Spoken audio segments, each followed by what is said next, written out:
জ্বর এবং মাথা ব্যথা অনেকে ধরেই নেয় যে সেটি আসলে একেবারে ভাইরাল কিংবা সাধারণ ফ্লুয়ের কারণে হচ্ছে, সেক্ষেত্রে তাদের জন্য কি কি করণীয় বাসায়?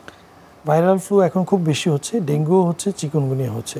সবার ক্ষেত্রে একই পরামর্শ, বাসায় পর্যাপ্ত পরিমাণ পানি গ্রহণ করুন এবং ফ্লুইড আপনাকে যে কোনো ভাইরাল ডিজিজ কমব্যাট করার জন্য যেই পরিমাণ শক্তি দিবে এবং যেই পরিমাণ রেজিস্ট্যান্স দিবে অন্য কেউ সেটা দিতে পারবে না।